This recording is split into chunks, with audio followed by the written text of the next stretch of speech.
चौधरी घासीराम नैन, भारतीय किसान यूनियन प्रदेश अध्यक्ष हरियाणा। आज हम ये तिरंगा यात्रा जो निकाली है, ये केंद्र सरकार को ये दिखाने के लिए निकाली जा रही है कि ये जो हमारे को खालिस्तानी, पाकिस्तानी तरह तरह के ढोंग रचने का जो सरकार कार्य कर रही है, हमने ये साबित कर दिया है कि ये किसान देश का अन्नदाता, देश का पेट भरने वाला, जो देश की राजधानी के अंदर 26 तारीख को जो तिरंगा यात्रा निकाली गई थी, किसान के पुत्र के द्वारा पहली बार यात्रा निकाली गई थी। ऐसी अनोखी यात्रा इतिहास में आज तक कभी ना निकली है, ना भविष्य में ऐसा कभी निकलेगी। दिल्ली वासियों का भी मैं धन्यवाद करना चाहूँगा, जिन मेरी माता बहनों ने छतों के ऊपर से जो फूलों की वर्षा किसान के बेटे पर की है।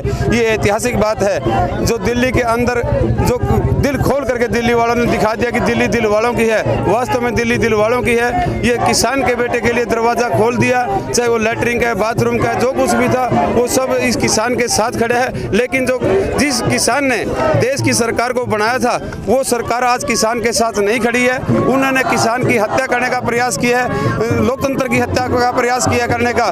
जो लाल किले पर झंडा फहराया गया है वो किसान के द्वारा नहीं, सरकार की सुनियोजित नीतियों के द्वारा फहराया गया है। उस व्यक्ति पर तो कोई कार्रवाई नहीं की गई जो देश के शान पर झंडा फहराता है, और जो जितने भी हमारे किसान साथी थे उन पर देशद्रोह के, राजद्रोह के मुख में फहराए गए। जय जवान जय किसान। तिरंगा इसलिए लगाया जा रहा है, तिरंगे का सरकार बोलती है किसान आदर मान नहीं करता।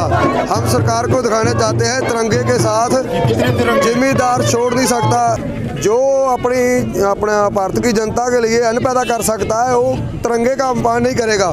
वो सरकार बोलती है ट्रैक्टर पे ऐसे जा रहे हैं, रोड बहुत जाम हो गया, इस करके हमको जहाँ खुला था मिला हमने ट्रैक्टर साइड पर लगाए हैं। उसको सरकार बहुत गलत एक्शन दे रही है। पूरी सरकार को एक संदेश दिया किसानों ने कि किसान तिरंगे का जितना सम्मान करता है उससे ज़्यादा कोई दुनिया में, देश में कोई नागरिक नहीं करता होगा। और किसान 5 लाख ट्रैक्टरों के ऊपर 10 लाख तिरंगे लगा करके पूरे सम्मान के साथ यात्रा में गए।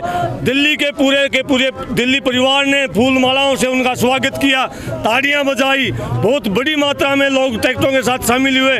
लेकिन सरकार ने एक खरीदा हुआ इंसान से झंडे के साथ छेड़छाड़ करवा करके राजनीतिक फायदा उठाने के लिए, किसान आंदोलन को तोड़ने के लिए, हमें किसान परिवार को बदनाम करने की कोशिश की। ये संदेश हम देना चाहते हैं पूरे देश को, किसान से बड़ा देश प्रेमी नहीं है। किसान के बेटे 1962 का युद्ध हो, 1965 का युद्ध हो, 1971 का युद्ध हो, 1999 का युद्ध हो, जब भी किसी देश के ऊपर कोई विपदा आई, किसान के बेटे तिरंगे में लपेट करके किसान के घर के ऊपर पहुंचे। किसी व्यापारी पूंजीपति अंबानी अडानी या मोदी के बेटे नहीं पहुंचे। हम देश के असली रखवाले हैं और ये आंदोलन को बदनाम करने की कोशिश सरकार ना करे, भ्रमित ना करे। हम आंदोलन को लड़ेंगे, जब तक लड़ेंगे जब तक इस आंदोलन को हम जीत नहीं जाते। देखिए, नेता सरकार जब घबरा जाती है तो झूठे मुकदमे लगाने शुरू कर जाती है। इसीलिए सरकार इसका मतलब घबरा चुकी है किसानों से, इसीलिए नेताओं पर मुकदमे दर्ज किए हैं। मुकदमों से हम नहीं डरते, मुकदमे चाहे और भी दायर कर ले, जब तक हम इस आंदोलन को जीत नहीं लेते घर नहीं जाएंगे। कानून वापसी नहीं तो घर वापसी भी नहीं।